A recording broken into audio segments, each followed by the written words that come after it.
That night, snow fell, big flakes drifting slowly, catching the light from the kitchen window, and turning the world outside into a soft pause, so quiet it could fool you. I remember thinking how beautiful it was, how peaceful. While Ethan sat across from me, at the dining table we had chosen together 7 years earlier, and said that my daughter would be spending Christmas with another woman. Joyce and he had talked a lot, Ethan said. His voice was steady in the way that tells you he had practiced this sentence more than once. About Emma, about what the child needed. I set my coffee cup down. It had gone cold anyway. Yes, Emma needed stability. Emma needed a mother who was truly present. If you've ever felt the moment right before impact, that split second when you see the car run the red light, when you hear the ice crack beneath your feet, when you realize the ground is closer than it should be, you'll understand that time doesn't really slow down. It's just that your brain suddenly has room for 1,000 thoughts at once. I thought about the school performance I had missed last month because of an urgent project. I thought about Emma's recital, where I arrived late, sat in the back row, and she didn't see me. I thought about the transfer email to Bangkok, Thailand, still sitting in my inbox, an offer I had turned down 3 times because I couldn't imagine being far from my family. Present, I repeated in my head. Ethan lifted his wine glass. His fingers tightened around the stem. Joyce had been spending more time with Emma, he said, taking her to the park, helping with homework, sitting beside her at performances, the things a mother does. Joyce. I let the name sit between us. His ex-wife. The woman he had divorced 8 years earlier because they were no longer in sync. The woman who paid child support regularly, but rarely showed up, until about 6 months ago, when I began to realize, with a cold clarity, that something had changed. She's different now, Ethan said, and in his voice there was something warm, something I no longer heard when he talked about me. She's really trying. Emma loves being with Joyce. Emma was 10. She had been 2 when Ethan and I got together, 3 when we married. I was the one who taught her to ride a bike, the one who held her hand on her first day of school, the one Emma had called Mom for 7 years, until recently. So what exactly are you telling me? I asked, even though I already knew the answer. It hung in the air, heavy as the snow thickening outside. Ethan took a long sip of wine. Emma will spend Christmas with Joyce. I'll be there too. She needs both of us. And honestly, Willow, you work through the holidays anyway. I don't work through the holidays, I shot back. Last Christmas, you flew out for work the morning of the 25th. You called from the airport. Asian markets don't observe holidays the way the US does. He leaned forward, and I saw in his eyes something I hadn't seen in months. Certainty. A decision. The look of someone who has already chosen and is no longer listening. That was the real problem. Emma needs a mother who puts her first. Joyce is doing that. The rational part of me, the part that had carried me to where I was, began calculating automatically. The changes in Ethan's schedule, the coffee talks about Emma, the way he adjusted plans around Joyce, and the rest of me, the part that still remembered our wedding day, the part that still loved him even after understanding everything, was trying to find words that might fix this. Ethan, I said carefully, we can talk about this. If you feel I haven't been present enough, I can change. I can... You're not asking my permission, Willow. Ethan's voice cut through the kitchen like a blade. He was telling me how things were going to be. Emma and he would go to Joyce's cabin in Aspen. 2 weeks. We'd leave on the 23rd. Christmas and New Year's. 2 full weeks. Exactly the stretch of time I had tried to keep empty on my work calendar this year. The rare pocket I had managed to protect after the year before had been shredded by business trips and endless meetings. And what if I say no? I asked, my voice low, distant. Ethan let out a short, cold laugh. Emma is my daughter, legally. You never adopted her. We agreed that wasn't necessary because Joyce was still around. So legally, you have no say. That was it. The truth beneath the truth. The ground seemed to give way, but he wasn't done. He went on, his tone harder. If you have a problem with this, Willow, we can make it simple. Divorce. It hung between us like a dare, like a glove thrown to the floor. Ethan stood up, straightened his designer sweater, the one I had bought him when the weather started to turn cold. He said he was going to bed early. Early, start in the morning. He and Joyce would be taking Emma to look at private schools. I stayed sitting in the kitchen long after he left, watching the snowfall, listening to the silence of the house. The house I bought with a signing bonus after weeks of 100-hour workdays. The house filled with furniture, art, and things so expensive some people would have to work an entire month to afford them, and with an emptiness I didn't know when it had arrived. I began to realize that things don't collapse with a loud crash the way I once thought. They rot from the inside. Quietly, silently, like a sealed room left damp for too long. From the outside it still looks clean, orderly, but all it takes is a light touch for the paint to peel away in sheets. Our apartment was the same. The furniture, the art, and things so expensive that many people would have to work an entire month to afford them. The familiar scent of room spray. But no more laughter. No more idle questions. No one truly there anymore. Joyce started showing up everywhere. First on Ethan's phone. A story at the park. Emma smiling. Joyce bending down to her eye level. A photo taken from behind. 3 shadows stretching long across the snow. A brief caption. Family time. When he saw that I noticed, he didn't delete those stories. Didn't hide them. Didn't explain. He just placed the phone face down on the table, as if that were enough. Then, Joyce began appearing in family conversations, in the tone of Ethan's mother, when she called to ask about Emma, in the casual but repeated remarks. Joyce cooks that dish so well. Joyce understands the child. Joyce always makes time. No one looked at me when they spoke. No one asked what I thought. I stood there, hands in the sink, washing dishes, listening as my name disappeared from the stories about my own family. My phone buzzed. An email. I almost ignored it. It was past 11 p.m., and nothing good had ever come from opening work emails after 11. But maybe that was the point. Maybe that was exactly what Ethan meant when he said I always chose work over family. I opened it anyway. The subject line was clear. Thailand transfer offer. Final notice. Willow, I know we've discussed this 3 times, and each time you declined. I respect your attachment to your family. However, this will be the last time I can make this offer. The Thailand office needs a senior manager who understands both international and regional markets. You are our top choice. Full compensation package, a 40% salary increase, executive standard housing, full relocation support, and most importantly, a 4-day work week, with weekends fully protected. The work culture we've built here values balance in a way your current office hasn't been able to. This offer expires on December 15th. If we don't receive a response, we'll move on to another candidate. I read the email twice. Then a third time. 40%. 4-day weeks. Protected weekends. Thailand. Half a world away from sitting and watching my marriage slowly fall apart while being told I had never been enough, even though I had done everything the only way I knew how. Some decisions are made in a moment, and some have been forming for a very long time. I opened my laptop. The reply email took exactly 20 minutes to write.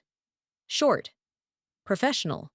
Giving nothing away about the fact that I was making one of the biggest decisions of my life while my husband slept upstairs, dreaming of Christmas in Aspen with his ex-wife. I formally accepted the position in Thailand. I hit send before I could second-guess myself. The snow was still falling. The kitchen was still silent. But something had shifted, as if a weight I'd been carrying for years had finally been set down. I didn't go upstairs to bed. I opened a new browser window and searched for a one-way flight to Bangkok. December 23rd. The same day Ethan and Emma were flying to Aspen. There was one seat available, business class. I didn't hesitate. Then I did something I hadn't done in years. I closed the laptop, turned off my phone, sat still in the kitchen, watching the snowfall, and thought about the idea of being present, not just physically there, but emotionally, mentally, in the kind of connection I had mistaken for responsibility and money. I thought about the last time Emma really looked at me, the last time she ran toward me instead of past me. I thought about the moment Ethan stopped kissing me goodbye every morning, when "I love you" became a habit instead of a conscious choice. Sitting there, in the expensive kitchen of an expensive house, with a cup of expensive coffee gone cold in my hand, I realized Ethan was right about one thing. I hadn't truly been present. But the question that kept me awake until nearly dawn wasn't whether I could change. It was whether he was telling the truth about what Emma needed, or the truth about what he wanted. Because I had heard the warmth in his voice when he spoke about Joyce. I had seen the signs a wife sees when she's slowly losing her husband, even when she's too busy to admit it. The snow stopped just before dawn. The world outside was white, intact, new. I brewed fresh coffee and watched the sun rise over the neighborhood, over houses that were probably full of their own silences, their own secrets, their own ways of breaking. My phone buzzed at 6:30. A new email. Contract attached. "Welcome to Thailand, Willow. You made the right choice." I wondered if that was true, or if there were simply different kinds of endings. Upstairs, I heard Ethan's alarm go off, the sound of him moving around, getting ready for a new day, getting ready to take my daughter, though not legally, to look at private schools with Joyce. I saved the contract to my desktop without opening it. There would be time for that later. Right now, I had exactly 3 days. 3 days to disappear from my own life.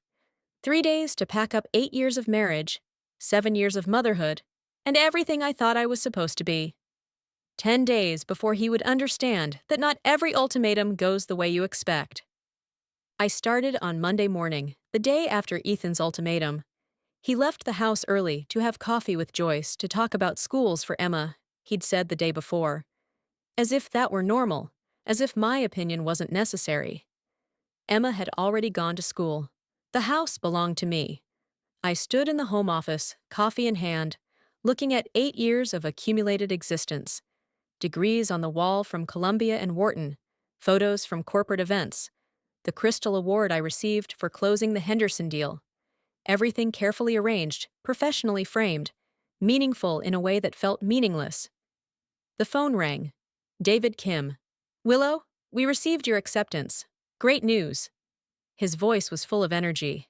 "I'm sending over the contact details for the relocation team. They'll handle everything. Shipping, housing setup, visa processing. When are you planning to arrive?" I looked at the calendar, the red block Ethan had marked from December 23rd to January 6th. Aspen vacation, in his handwriting, as if I were invited, as if I were still a part of it. "December 23rd, I said. "I want to be settled before the new year." There was a pause. Richard was perceptive enough to understand what wasn't being said. "That's quite soon.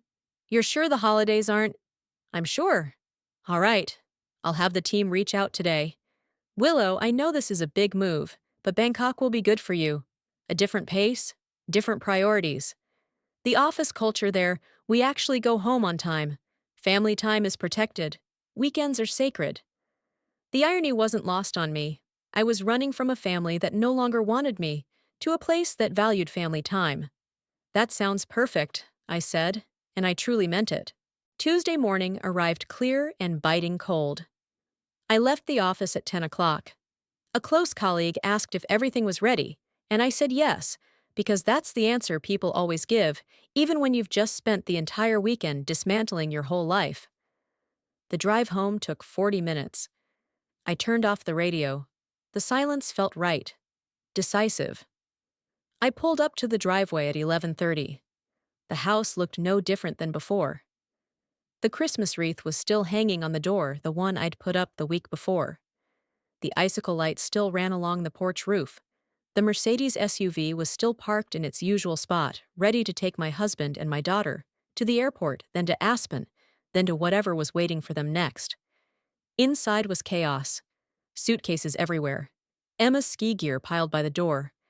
Ethan's voice carried down from upstairs, tense and rushed. Emma remembered to pack warm pajamas. Not all the stuffed animals, but Snowball has to come. And the gifts for Grandma, and Grandpa too. Ordinary family sounds. The kind you hear in millions of homes across America every day. The kind that 2 weeks ago still made me happy when I believed I belonged here. I stood still in the entryway, listening, memorizing. Then I walked into the kitchen. The kitchen where I received the ultimatum. The kitchen where I made the decision. The kitchen where I was about to end everything without raising my voice. I heard footsteps on the stairs. Ethan's voice came closer. "Emma, check your charger and headphones again. You know it's a long flight." Without he stopped when he saw me. We stood facing each other in the kitchen, separated by 8 years of marriage, and months of unraveling a distance too wide to bridge. He was dressed to travel. Designer jeans, cashmere sweater. He looked fine, even lighter than I'd seen him in months. "Willow," he said, "you're back." "I just came to pick up a few things I forgot," I replied. Emma burst into the kitchen before he could ask anything else, her backpack dragging behind her. "Mom!" She crashed into me with the full force of a 10-year-old who hadn't yet learned to hold back. "I didn't know you were here. Are you coming to the airport with us?" I held her tight, breathing in the strawberry shampoo, the fabric softener from her favorite hoodie, trying to memorize the feel of her small body in my arms. "I can't, sweetheart." "Then I'll be back," she said, looking up at me. 2 weeks. We'll be back really fast." 2 weeks? She didn't know. In 2 weeks, I'd be half a world away. And when she came back from Aspen, the mother who had cared for her since she was 2 would no longer be here. "You're going to have an amazing time," I said, keeping my voice steady. "Promise me you'll be careful on the slopes and listen to your dad." "And Joyce," Ethan added. "Joyce is a great skier. She'll keep an eye on you." Joyce, the great skier. Joyce, the one with time for trips and school visits. Joyce, the one I clearly was not. "And Joyce," I repeated. Emma looked at me with that strange intuitive gaze children have. "Are you okay, Mom? You look sad." "I just miss you already," I said honestly. "But I'm happy you get to go." Ethan checked his watch. "Emma, go upstairs and do a final check. See if you forgot anything." She hesitated, looking back and forth between us. That look appeared again, as if she knew something was wrong, but didn't yet have a name for it. "Go," I said softly. "I'll still be here when you come down." She hugged me once more, quick and tight, then ran upstairs. Ethan and I stood in the kitchen. Silent. The refrigerator hummed. The clock ticked. Outside, the neighbor's dog barked. "You didn't have to come back," he said at last. "We talked about this yesterday. You said you were okay with everything." "I am." "Then why are you here?" I looked at him. Really looked at him. Maybe for the last time. I tried to remember when I had fallen in love with him. Tried to remember the man who used to laugh at my jokes. The man who said yes when I proposed on a beach in Maui. The man who once promised forever, and believed it, at least back then. "I wanted to say goodbye," I said simply. Something flickered across his face. Maybe guilt, maybe hesitation. "Willow, it's only 2 weeks. You're making too big a deal out of this." If you've ever swallowed words that could change everything, you know the feeling heavy, necessary, impossible to hold back, but terrifying to release. I almost said it. Almost told him I'm leaving. I'm going to Bangkok. When you set foot in Aspen, I'll be gone. But Emma was upstairs. She would hear. She would be hurt in ways I couldn't foresee. "You're right," I said. "Just 2 weeks." Ethan's phone buzzed. He glanced at it, and his face softened. "Joyce is at the airport," he said. "She wants to make sure she has enough time to get through security." Of course. Joyce was considerate. Joyce was present. "Then you should go," I said. He looked at me, and for a moment, just a moment, it was as if he realized this was a line. And once crossed, there would be no coming back. "Willow, He stopped, started again. "This year has been hard. We've been apart a lot, but maybe when I get back, we can try counseling. If you're willing to change, if you can be more present, Ethan," I interrupted gently. "Go to Aspen. Spend Christmas with Joyce. Live with what you believe is right, We'll talk when you get back. It wasn't a lie. We would talk. Just not the conversation he was expecting. Emma ran down the stairs dragging her suitcase. All done. Ethan looked at me for a long moment, then nodded. Okay. We'll talk when I get back. I helped them load the suitcases into the car, making small talk about flight times, Aspen weather, Emma's motion sickness medication. Ordinary things, parental things, final things. When everything was done, Emma hugged me again. I love you, Mom. I love you too. So much. Ethan got into the driver's seat and started the engine. I stood at the end of the driveway, watching them pull away. Watching Emma wave through the window, her smile wide and excited, unaware. I waved back until the car turned the corner and disappeared. I stood there in the December cold, in front of a house that was no longer mine, and felt the ending settle over me like snow. I went back inside, walking through the rooms one last time. The living room where we'd hosted dinner parties, the office where I'd stayed up countless nights, the guest bedroom where I'd slept all week, Emma's room with purple walls, singer posters, and the bookshelf we used to read together.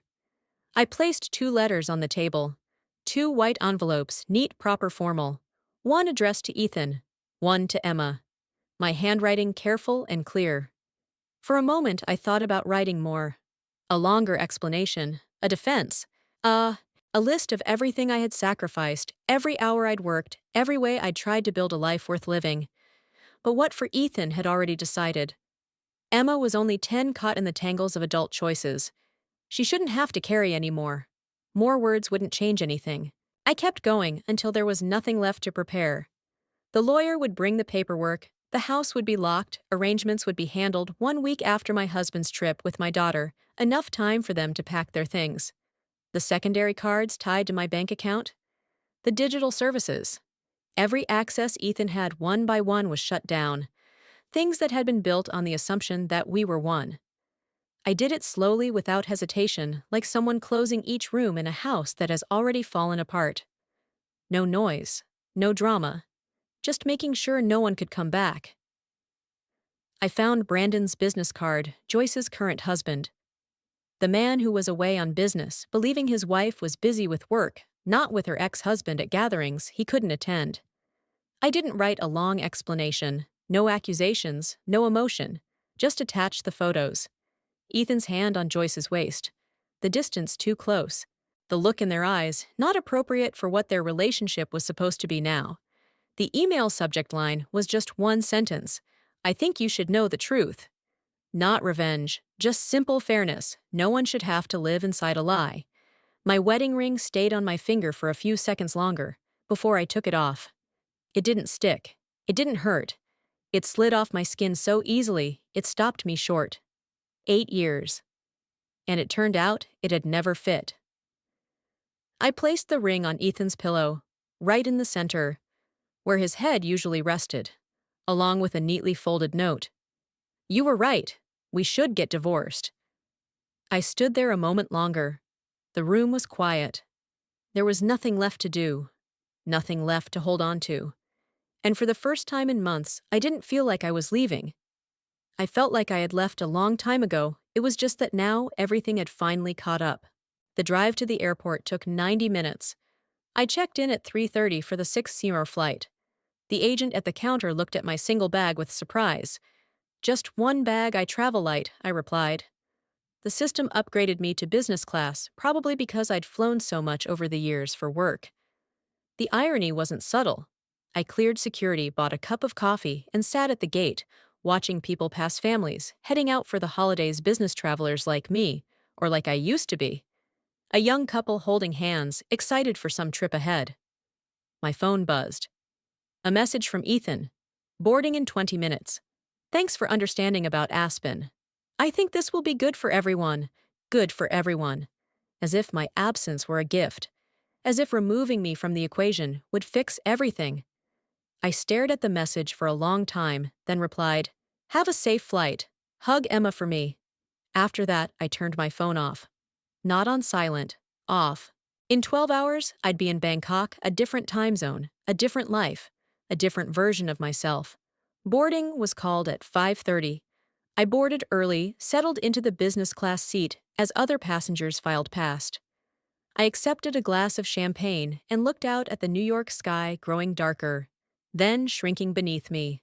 Lights spreading in every direction, millions of people living their lives with quiet and loud tragedies woven together. Ethan and Emma were also in the air by then, flying west toward Aspen, while I flew east toward Bangkok. We were both leaving, no one realizing we were heading in opposite directions in more ways than one. At cruising altitude, I opened my laptop and for the first time, read the Bangkok contract carefully. The salary was absurdly high. The benefits generous. A fully furnished apartment in Sukhumvit, a driver, a support specialist, language classes, cultural training. Everything needed to start over except a reason why. A new email popped up. Richard, even though it was morning in Bangkok. Willow, I see you're on your way. Welcome. Thanawat will meet you at the airport. Take a few days to adjust to the time zone before coming into the office. Dinner was served. An elaborate dish with too many components. I pushed it around, ate a few bites, then stopped accepting more champagne, even though I knew I shouldn't. The bubbles felt appropriate, like a celebration, even though there was nothing to celebrate. Or maybe there was. Maybe freedom was worth celebrating, even when it felt like failure. I watched the wing cut through the night, the lights below, possibly cities or stars, or just reflections on the window. The man beside me, a Japanese businessman, glanced over. First time in Bangkok, yes. Business or vacation, I thought for a moment. Running away, I said. He laughed, thinking I was joking. Bangkok is good for that. 13 million people. You can be anyone. Anyone. That's exactly what I'm hoping, I said. We touched down at 7:15 a.m.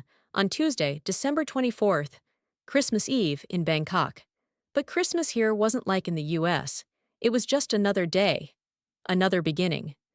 I cleared immigration, collected my bag, and saw Thanawat waiting with a sign bearing my name. He bowed slightly. Welcome to Bangkok. You must be very tired. I'll take you to the apartment. Tomorrow is Christmas. The office is closed. You'll have time to adjust.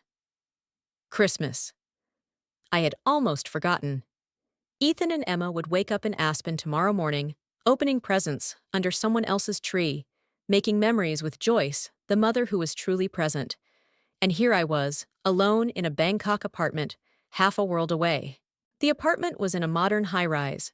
23rd floor, minimal, clean, empty in the most comforting way. No history, no memories, no ghosts. The fridge was stocked with the basics. Thanawat handed me his card. If you need anything, just call. Anything. Then he left, leaving me alone in the quiet. I stood by the window and watched Bangkok spread out in every direction. Millions of lives. Millions of stories. Mine was just one of them, not even a particularly interesting one. My phone stayed off.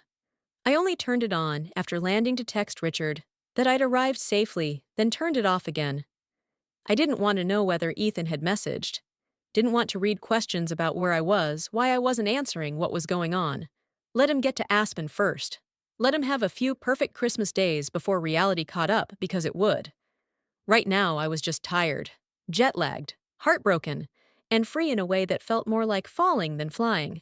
I unpacked my single bag, showered in the spotless bathroom, collapsed onto a bed with no scent of memory. In an apartment without a past or deceit, in a city where no one knew my name, and for the first time in weeks I slept. I woke up disoriented.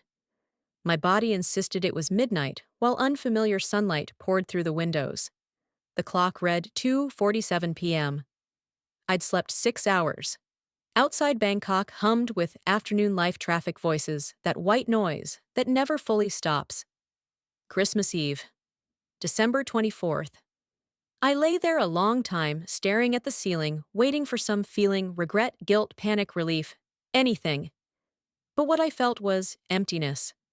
As if I'd left so much of myself behind, that what arrived in Bangkok was only a shell, a human-shaped space, waiting to be filled with something new. Then it was 11 p.m. Bangkok time, which meant Ethan and Emma had landed in Aspen hours ago. I turned my phone back on. It took a few seconds to connect sync download the inevitable flood of messages. Then it started. Messages from Ethan. 23 of them. I read them in order, watching my marriage unravel in real time. 9:47 a.m. Landed. Smooth flight. Emma slept most of the way. Joyce picked us up. She rented a really nice SUV. Very thoughtful. 11:23. Just got to the cabin. Willow, it's beautiful. You'd love it, if you ever let yourself rest. That aside landed differently when you know what's coming. 6:47 p.m. Great first day. Emma is learning to ski ice so fast. Joyce is really good at teaching her. Everything okay? 9:30. Willow, why is your phone off? I called the house, no one answered. Are you working on Christmas Eve? Seriously? Then silence for a few hours. I imagined Ethan going to bed, irritated, not quite worried, annoyed by my silence. Then this morning, Christmas in Aspen. 7:12. Merry Christmas. Still can't reach you. This isn't funny. 10:02. I called Janet. She said you transferred to Bangkok. Bangkok? What the hell is going on? 11:15. Joyce says I'm overreacting, but I know you. Something happened. 12:23 p.m. I'm on my way to the airport. Emma's staying with Joyce. I'm coming home. I looked at the timestamp on the last message. Sent 4 hours ago. By now, he was probably boarding. About to be in the air. He'd land at JFK around midnight U.S. time, late afternoon, tomorrow in Bangkok. He'd go home. He'd see the letters. And then he'd know. My hands were shaking. I set the phone down, picked it up, set it down again. I opened a browser and searched for flights from Aspen to New York. I did the math. It would be 1:47 p.m. tomorrow in Bangkok. In about 14 hours he'd land. 15 hours he'd be home. 16 hours he'd read the letters. And then my phone would explode. I poured myself a glass of wine. Sat back by the window phone in one hand, wine in the other. Watching Bangkok take in Christmas in its quiet way. The phone vibrated. A voicemail notification left an hour ago when my phone was still off. I opened it. Ethan's voice was tight with fear. Willow, I don't know what's going on, but I'm scared. This isn't like you. Please just call me. I'm coming home. I'll be back tonight. Please, be there. The message ended. I listened again, hearing real fear in his voice. But time only moves forward. Planes only fly one way. Letters once left can't be taken back. I thought about Emma and Aspen skiing with Joyce. I thought about Ethan on that plane.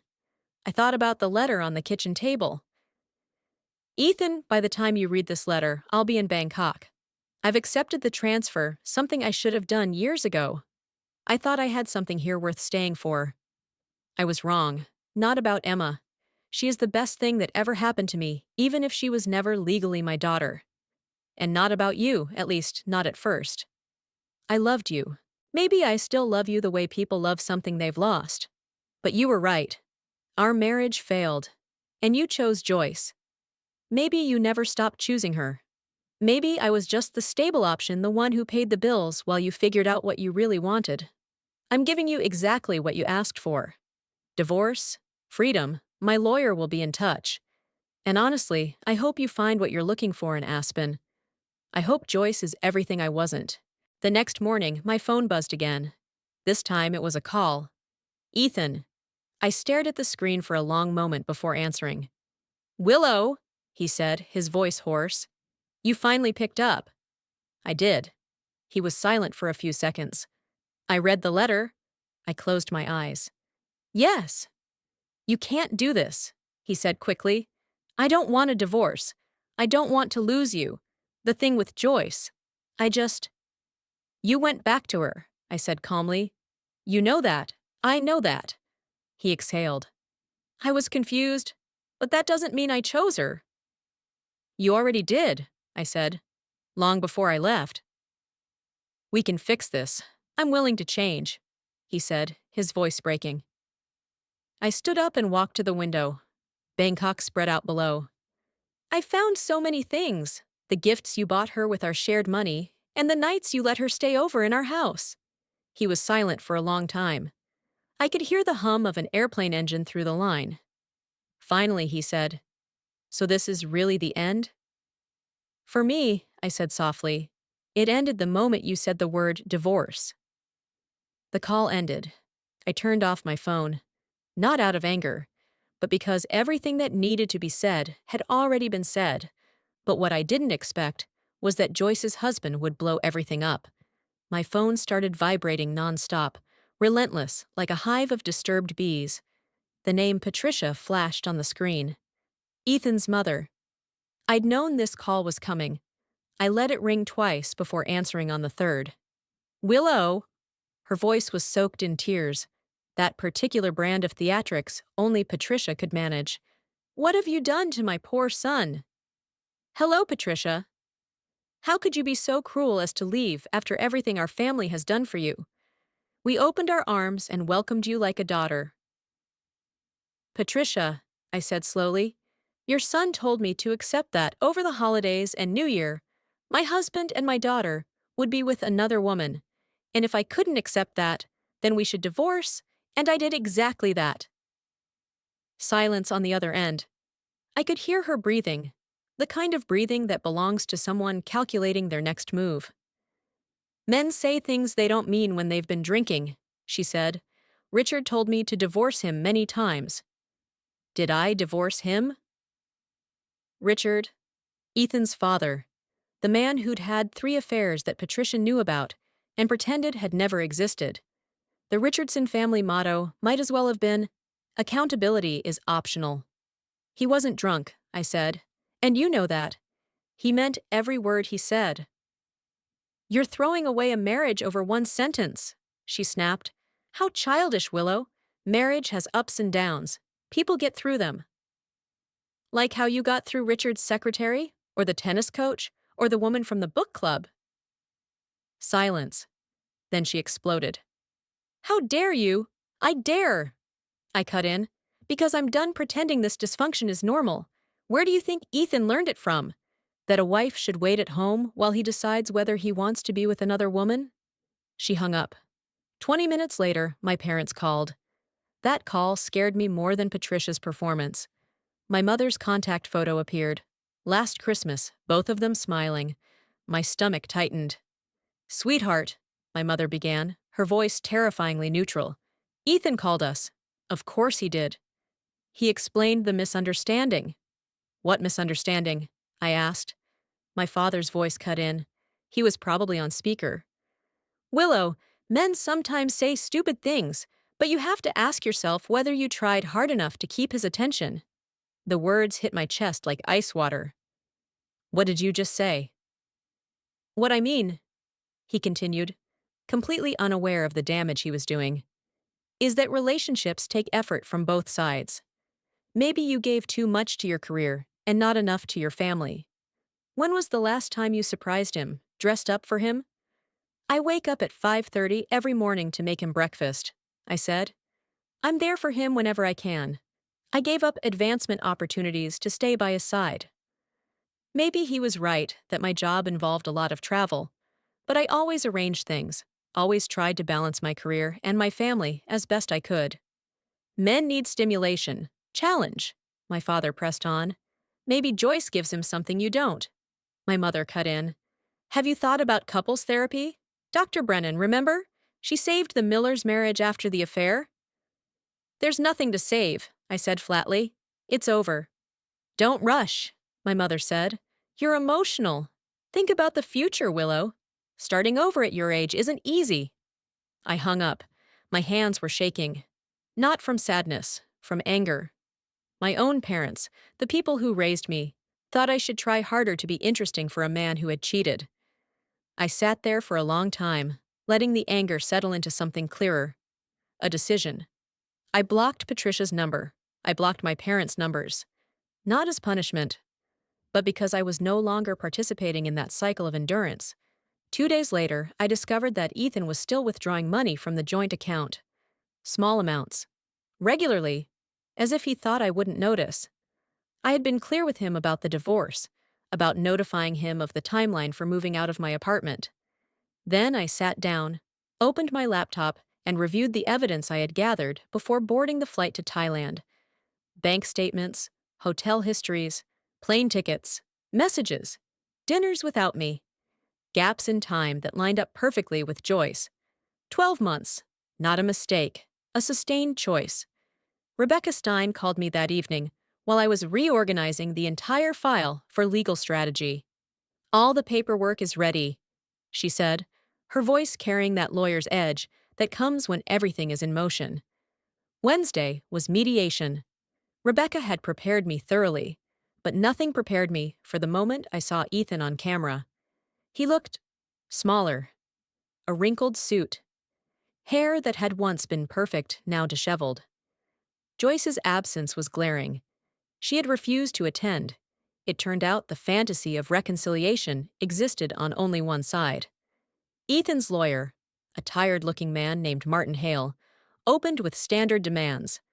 My client proposes a 50-50 division of assets and spousal support, given Mrs. Richardson's higher income. Rebecca laughed. Actually laughed. Your client wants spousal support? Let's review. She laid the bank statements on the table with performative precision. Mrs. Richardson covered 70% of household expenses during the marriage. 70%. She highlighted each line with a gold pen. Her house, utilities, groceries, even dinners with the ex-wife. Martin's face went pale. Ethan's flushed red. That was our joint account, he shouted. Your client has demonstrated clear marital fraud, Rebecca continued, using his wife for financial and social stability while planning trips with another woman. She paused, perfectly timed. The name Joyce appears repeatedly in the expenditures, on average every 3 days, for an entire year. Nonsense! Ethan jumped up. Joyce was only visiting her daughter. Joyce spent time with my daughter while she only cared about meetings and business trips. I just wanted to scare her so she'd come back to the family. Judge Chin, the mediator, cut in. You just admitted to an affair on the record. Rebecca smiled like a shark. Shall we talk about the $47,000 of marital assets spent on your ex-wife? Hotels, dinners, Tiffany's jewelry? For family, Ethan yelled. Client Joyce Williams? These receipts are consistently for 2 meals, Rebecca went on, at restaurants where Mrs. Richardson has never appeared. Martin whispered something, but Ethan was past control. She locked me out of the house, ruined my reputation. That's my house, I said, speaking for the first time. My voice was even and calm. And I didn't ruin your reputation. Liar, Ethan shouted. You sent those things to Joyce's husband, and he blew everything up. We have emails showing otherwise, Rebecca said. Joyce is alleging harassment. You used your daughter to approach her. You destroyed her family. Martin closed his folder. The sound of defeat. We need a recess. Of course, Rebecca nodded. But our position is clear. Mrs. Richardson retains her home, her savings, her income. As we packed up, Ethan grabbed my hand. Willow, please. You know me. I looked at him, really looked. The man who had charmed me 8 years ago was gone. In front of me was a desperate man, a carefully constructed life collapsing in less than 2 weeks. Rebecca pulled me away as Ethan called after us, his voice breaking with panic. The sound echoed down the marble hallway, a place that had witnessed thousands of marriages end, but few as thoroughly destroyed as this one. Outside, Rebecca turned to me. Joyce won't stop. She'll bury him to save herself and keep her marriage. And she was right. 6 months after that mediation, the divorce was finalized. I took back my maiden name, Turner. It felt like slipping into a familiar pair of shoes I'd forgotten I once owned. In the days that followed, my life didn't explode or blaze into something dazzling. It opened through very small things. I signed up for Thai classes, at first just to understand street signs and menus. Then gradually, to hear the rhythm of a place that didn't rush me into becoming someone else. I started running every morning, the canal path still damp with dew, my breath syncing with my heartbeat, each lap a quiet confirmation that this body was mine. This time was mine. I joined an evening photography class, bought my first camera with my own money, chosen by me, decided by me. And for the first time in a long while, I learned how to look at the world without having to explain to anyone why I lingered longer by a doorway, a silhouette, a streak of light. Ethan texted constantly, long and short messages mixed together, sometimes accusatory, sometimes pleading, sometimes filled with late regret. Each time my phone buzzed, I placed it face down and returned to pronunciation drills, to my running rhythm, to the frame waiting to be focused. Emma was different. She sent occasional short emails, sentences tangled and full of longing. Mom, I got an A today. Mom, I dreamed we were walking in the park together. I read every line slowly, like a handwritten letter. Then, I wrote back just as slowly. I told Emma that my love hadn't changed, that I was sorry for the chaos of adults, that sometimes being present doesn't mean standing beside each other, but always leaving a door open so your child knows she can knock anytime. I promised I would be present, in a different way, but a real one. We talked on the phone late one evening. Emma's voice came through the line, clear, but with a new layer of maturity. She asked if I was happy. I paused for a beat, then told the truth. Yes. Mom is learning how to be happy. Emma laughed and said I sounded different, lighter, that I seemed happier. And if this place made me smile more, then she supported it. We set a weekend video call, a plan to meet again when summer came, promises close enough to wait for. I kept finding ways to live honestly. Photo walks with the expatriate community, where everyone carried a past, but no one demanded explanations. I hung my first photos on the wall, imperfect, slightly mislit, and smiled, because they looked like me now. Learning, moving, being where I belonged. Life didn't go back. It moved forward, and I moved with it. Without rushing, without proving anything, just breathing steadily, feet on the ground, knowing that some chapters don't need noise to begin. They only need you to stay with yourself long enough. I met Daniel Shaw on an utterly ordinary morning, the kind I used to overlook. A small cafe tucked into a quiet street, fogged glass, sunlight filtered through leaves and landed on the wooden table in soft bands. I was reading documents for my next meeting when Daniel asked if he could share the table because the cafe was full. I nodded. No lightning, no drama. Just a man setting his cup down gently enough not to disturb the air, then asking me a question in beginner's Thai. The meetings that followed were just as simple. Slow walks through the neighborhood at dusk, stopping to buy warm bread, standing under an awning when rain fell suddenly, letting the rain do its work while we did the work of silence. Daniel didn't ask how interesting I could be. He asked what I thought. He didn't ask what I could give him. He asked what I needed to feel safe. I began rearranging small things, resetting the bookshelf, opening the windows every morning, brewing tea instead of coffee, walking one extra block just because the sky was beautiful. No one told me to change. I changed because I no longer needed armor. One evening, I stood on the balcony watching the city light up, windows glowing like separate stories, and I understood that peace isn't a reward that comes after winning, but a space you allow yourself to enter once you stop arguing with who you are. Daniel stood beside me, not touching, not speaking, just looking, and in that moment, I knew what it meant to be seen without having to change, chosen without having to compete.